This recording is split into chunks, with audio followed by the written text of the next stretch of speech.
अगले 15 मिनट में मैं आपको वेंटिलेटर के बारे में वो चीज बताऊंगा जो आपको आज तक किसी ने नहीं बताई, और वो चीज अगर आप सीख गए तो यकीन मानो आपको 90% लोगों से बेहतर वेंटिलेटर चलाना आ जाएगा, क्योंकि वो कंसेप्ट हमें आज तक कोई सिखाता ही नहीं। हम रट लेते हैं कि फ्लो ये होता है और प्रेशर ये होता है, पर हमें समझ में नहीं आता कि वो काम कैसे करता है।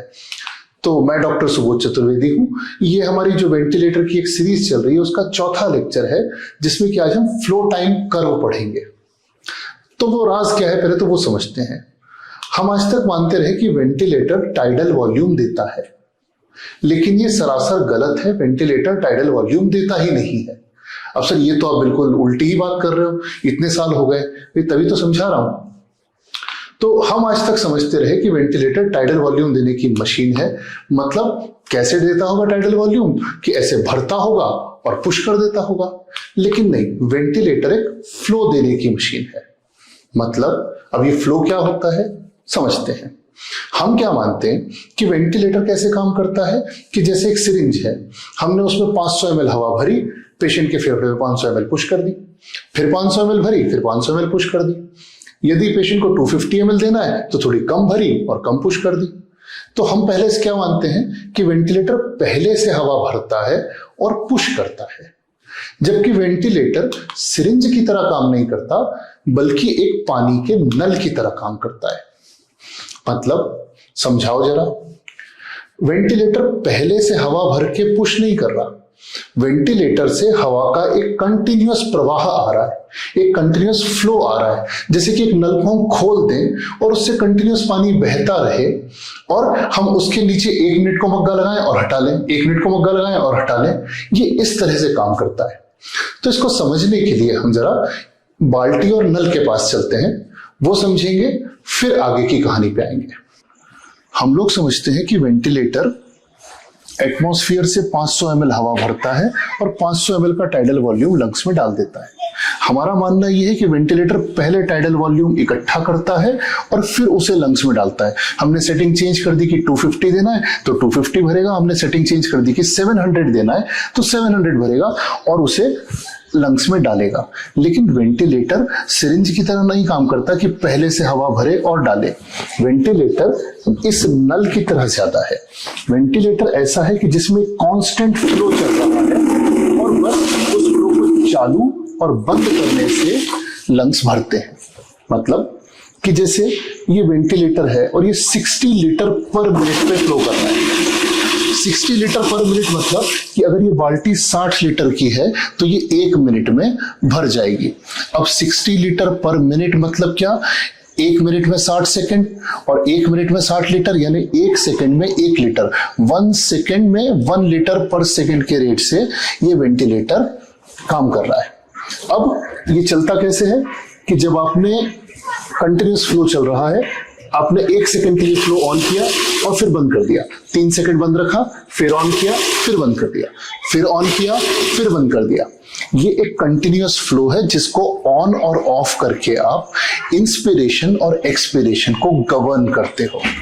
यही आपका IE रेशियो है कि कितनी देर नल चालू रहा और कितनी देर नल बंद रहा। ऑब्वियसली इंस्पिरेशन के लिए थोड़ी सी देर के लिए खुलता है और एक्सपिरेशन में ज्यादा देर तक ये नल चलता रहता है। तो एग्जाम्पल के लिए समझते हैं, जैसे मान लें कि ये नल 60 लीटर्स पर मिनट के फ्लो पे चल रहा है। अब मैंने इसमें एक बलून लगाया, ये हमारे लंग्स हैं, और हमने इसको ऑन कर दिया। इसे भरने में कुछ समय लगा और मैंने इसे तुरंत बंद किया। मान लो 2 सेकंड में ये बलून भरा और 2 सेकंड बाद मैंने इसको खाली करना शुरू किया। अब ये खाली हो रहा है। भरने की स्पीड फिक्स है, कितनी, 60 लीटर पर मिनट, यानी 1 लीटर 1 सेकंड में। तो अगर ये बलून 1 लीटर का होता तो 1 सेकंड में पूरा भर जाता। ये मैंने फिर लगाया, फिर भरा, करीब मान लो 1 सेकंड में ये 1 लीटर भर गया। मैंने बंद किया और अब ये धीरे धीरे अपनी स्पीड से खाली होगा। एक और चीज देखना, जब ये खाली होना शुरू होता है तो बड़ा फास्ट होता है और फिर धीरे धीरे करके स्लोली खाली होता है। अब यदि इसी वेंटिलेटर का फ्लो में कम कर देता, मतलब 60 की जगह 30 लीटर पर मिनट पे खोलता, तो ये आधे में खोला है। अब इसी लंग्स को फिल होने में समय ज्यादा लगेगा। अब इसको 1 की जगह 2 सेकंड लगेंगे फिल होने में, और अब मैं इसको छोड़ूंगा तो खाली होने की स्पीड उसकी वही रहेगी जो पहले थी। तो अब तक आपको यह समझ में आया होगा कि फ्लो क्या होता है, और वेंटिलेटर से कॉन्स्टेंटली एक फ्लो डिलीवर हो रहा है लगभग 60 लीटर प्रति मिनट का, यानी कि 1 लीटर प्रति सेकंड का, यानी कि आधे सेकंड में वेंटिलेटर 500 ml हवा डाल सकता है। मतलब क्या कि बस आपको वेंटिलेटर का नल हाफ सेकंड के लिए खोलना है और उस हाफ सेकंड में 500 ml हवा यानी कि टाइडल वॉल्यूम चला जाएगा। इसी चीज को जब ग्राफ पे बनाएंगे तो कैसे बनाएंगे, पहले एक पुराना ग्राफ रिवाइज करा देता हूं। यदि आपने नहीं देखा हो तो इसके पहले के मेरे 3 लेक्चर्स देख लेना, फिर इस पे वापस आना तो ज्यादा इजी पड़ेगा। तो वेंटिलेटर के ग्राफ्स हमने पहले भी पढ़े थे, उनमें एक हॉरिजॉन्टल लाइन होती है और एक वर्टिकल लाइन होती है। Horizontal line is a constant which is time and vertical line is a variable which changes according to time. तो मान लीजिए कि हम इस टाइम के अगेंस्ट प्रेशर प्लॉट करना चाहते हैं, तो हम यहां पर लिख देते हैं P और यहां पे लिख देते हैं T फॉर टाइम। अब क्या करेंगे हम कि इस प्रेशर का टाइम के अगेंस्ट हम ग्राफ बनाएंगे। कैसे कि जैसे जैसे हवा अंदर गई वैसे वैसे प्रेशर बढ़ा, एक समय तक हवा गई और उसके बाद प्रेशर नहीं बढ़ा, ये आपका पीक प्रेशर हो गया, आपने इसको पीक कह दिया। फिर यहां पे इंस्पिरेशन खत्म हुआ, हवा निकली बाहर, प्रेशर कम हुआ और प्रेशर कम होके 0 पे वापस आ गया।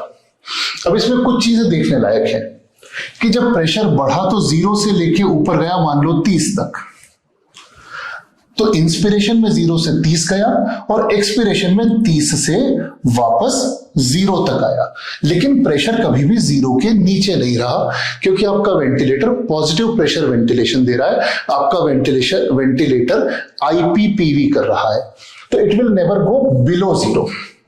अब मान लो यही चीज अगर प्रेशर टाइम ग्राफ नहीं होता और उसकी जगह फ्लो टाइम ग्राफ होता तो क्या दिखता, समझते हैं?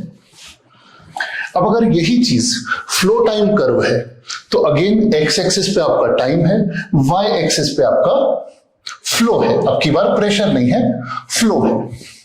तो यहां हम लिख देते हैं F फॉर फ्लो और यहां हम लिख देते हैं T फॉर टाइम। और अब इसको हम बनाने जाते हैं। तो वेंटिलेटर ने हवा डालनी शुरू की। कैसे शुरू की? अब आपको पता है कि वेंटिलेटर ने एक नल को ओपन कर दिया और जैसे ही नल को खोला सीधे फ्लो 0 से बढ़ के 60 तक गया। ये 60 है।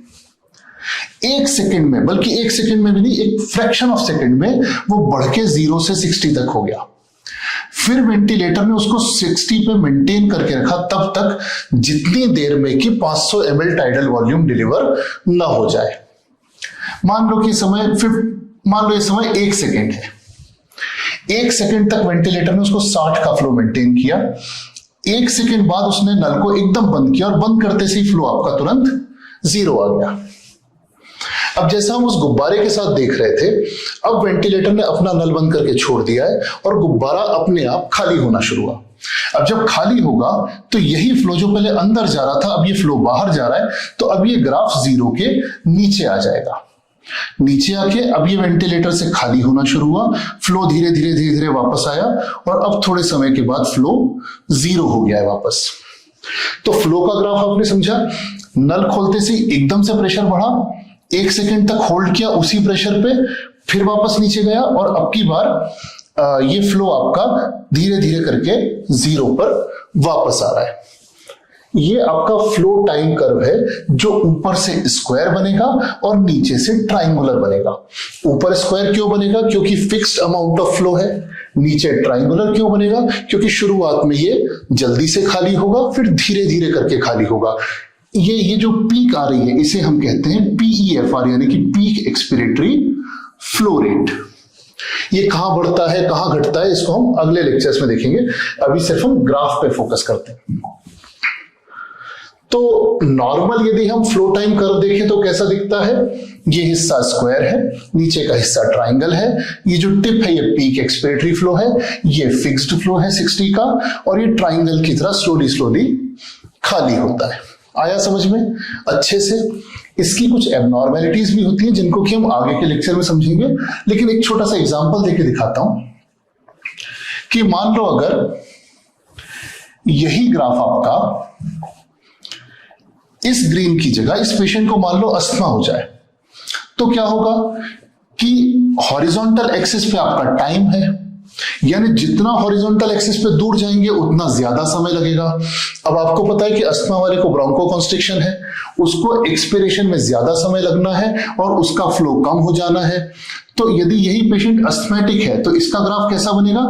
इसका ग्राफ स्लो होके दूर जाके क्लोज होगा, क्योंकि टाइम ज्यादा लग गया, उसको एक्सपिरेशन में ज्यादा फ्लो लगेगा, ज्यादा समय लगेगा। ठीक, इसको हम और डिटेल में पढ़ेंगे कि कहां PEFR बढ़ता है, कहां घटता है। अभी सिर्फ इतना समझ के छोड़ दो।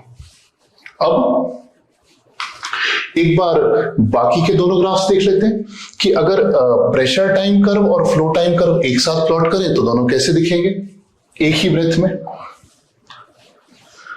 तो ये आपका ग्राफ है, एक तरफ टाइम है, एक तरफ प्रेशर है। तो पहले हम बना लेते हैं प्रेशर टाइम। कैसा दिखेगा? ये 0 सेकंड पे आप हो और ये आपकी समझो 3-4 सेकंड की ब्रेथ साइकिल है। यहां से प्रेशर बढ़ना शुरू हुआ, 30 तक गया, ये हिस्सा आपका इंस्पिरेशन, यहां से प्रेशर कम होना शुरू हुआ, नीचे आया, ये आपका एक्सपिरेशन। इतना आधा हिस्सा इंस्पिरेशन का, इतना आधा हिस्सा एक्सपिरेशन का, लेकिन इंस्पिरेशन और एक्सपिरेशन में दोनों समय ग्राफ 0 के ऊपर है। क्यों? क्योंकि ये पॉजिटिव प्रेशर वेंटिलेशन है, कभी भी ग्राफ 0 के नीचे नहीं जाएगा। यही चीज यदि हम फ्लो में करते तो कैसा दिखता? इसी समय जब इसी ब्रेथ में प्रेशर यू बढ़ रहा है, इसी समय फ्लो कैसा जा रहा है कि फ्लो 0 से बढ़ के 60 हुआ, 60 से बढ़ के 60 पे ही बना रहा 1 सेकंड तक। फिर जैसे ही इंस्पिरेशन खत्म हुआ, यानी अप्रोक्सीमेटली इस पॉइंट पे ये एकदम 60 से 0 गया, फिर एक्सपिरेशन में गया, खाली होना शुरू हुआ और ये एक्सपिरेशन खत्म होने के समय इसका फ्लो भी 0 है और इसका प्रेशर भी 0 है। तो एट द सेम टाइम यदि हम दोनों चीजों को प्लॉट करेंगे तो उतने हिस्से में इंस्पिरेशन आधा पहाड़, एक्सपिरेशन दूसरा आधा पहाड़, लेकिन फ्लो में ये एक बड़ा रेक्टेंगल और नीचे एक छोटा ट्राइंगल। क्या और कैसे बनता है ये मुझे लगता है कि आपको समझ में आ गया होगा। अगर ये लेक्चर पसंद आया हो तो चैट बॉक्स में कमेंट में लिखना। इसके अगले के लेक्चर्स में मैं आपको पढ़ाऊंगा कि ये फ्लो और टाइम के कर्व में क्या एबनॉर्मलिटीज आती हैं और क्यों आती हैं।